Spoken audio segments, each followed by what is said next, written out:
Hey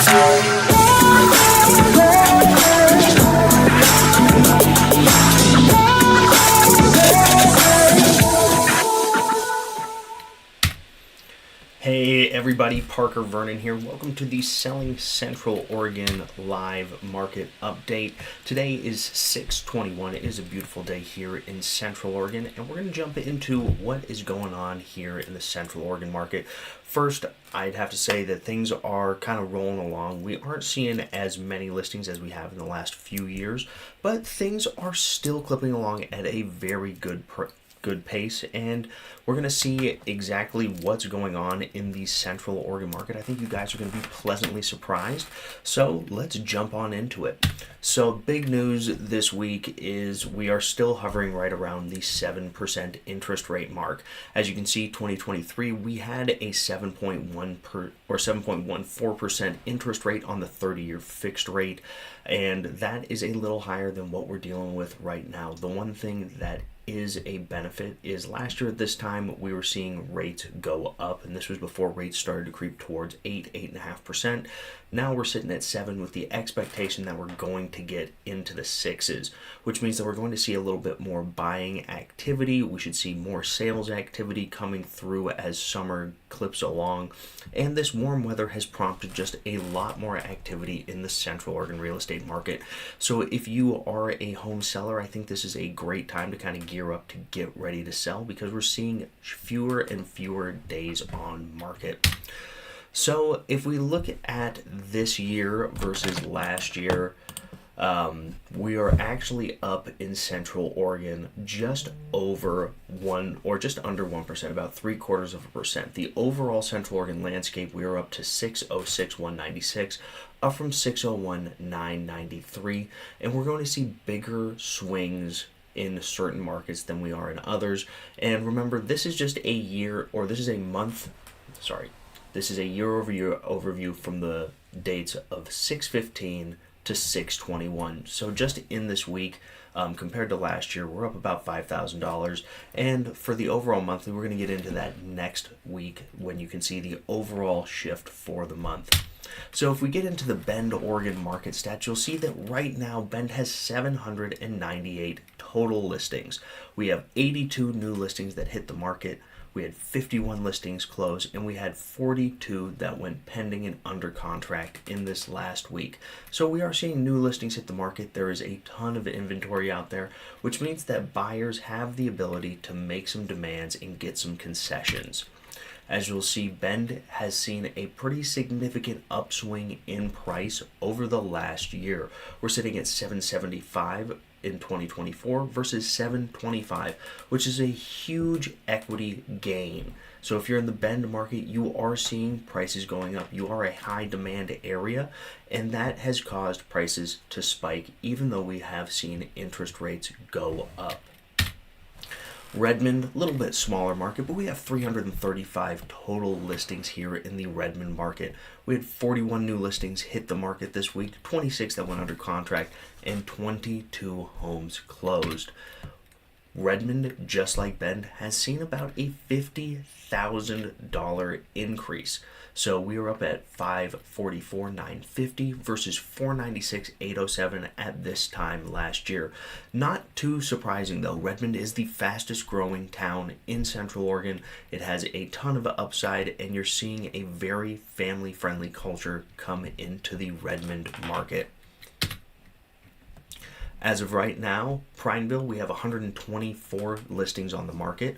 We have 11 homes that went pending this week. We had 5 close and 9 new listings hit the market.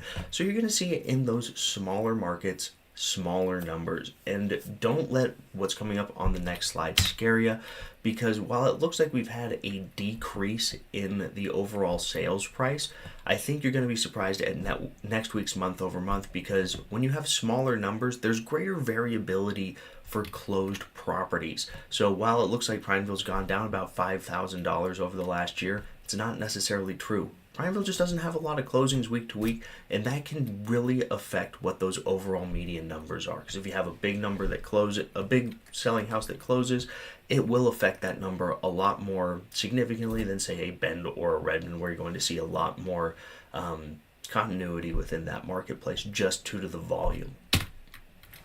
We have Lapine here. We have 176 total listings, which is a good amount of inventory for Lapine. 12 new listings, 9 go under contract, and 5 close. Those 5 had a median price of $350, and last year at this time, $410. Again, if you live in the Lapine area, or if you're looking to get into the Lapine area, don't be afraid that prices are going down or dropping out there. When you only have a handful of listings closed, you're going to have different numbers week to week. But overall, Lapine, we're seeing a lot of quality inventory in that area. Sisters right now, we have 91 total listings, 9 new homes hit the market, 6 went pending, and 4 closed. And Sisters has one of the higher price points. So this time, with the 4 listings that closed over the last 7 days, was $745,000 versus this time last year was $897,000. But there was a $2.7 million home last year that closed, which really elevated that median sales price. So if you're looking to get into the Sisters market, there is a bunch of inventory out there. The prices are a little bit higher, but since we are seeing higher interest rates, we are seeing a lot of concessions, which is making your buying power significantly higher. Terrebonne at this time, sitting at 28 total listings, 7 went pending this week, 3 closed, and only 1 new listing. But when you have sub 30 in terms of inventory, because Terrebonne's a smaller area, you're not going to see as many homes come on the market. A little more rural out there, but you have a little bit less of an offering. That those 3 houses had a combined value of $360,000, whereas last year it was $454,000. Madras at this time has 80 listings available. 5 new came on the market, 3 went pending, and 3 closed. And we are seeing kind of a similar thing. When you only have a handful of closings, you see a larger fluctuation in that area.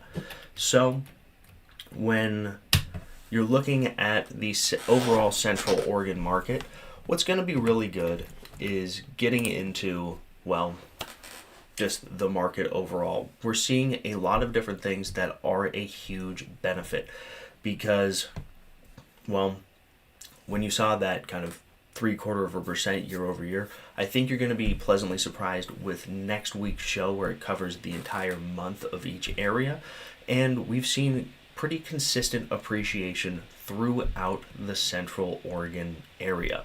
The reason being is we are a net positive county in Deschutes County, Jefferson, and Crook. There's not a lot of people leaving. We have a limited amount of inventory, and that has been keeping prices high.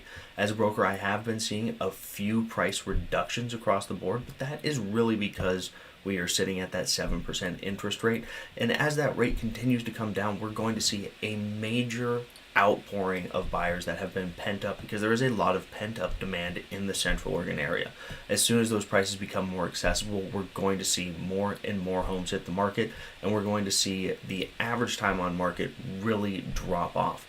So if you're looking to get into the real estate market, let me know. As always, I'm Parker. I'm Selling Central Oregon. Have yourself a blessed day, and I am always here to help you out. My phone number is 541-815-4136. Shoot me a DM, hit me in the chat, leave a comment if you have any questions, and I will reach out to you as soon as possible. Love filling you guys in, and if you have, like I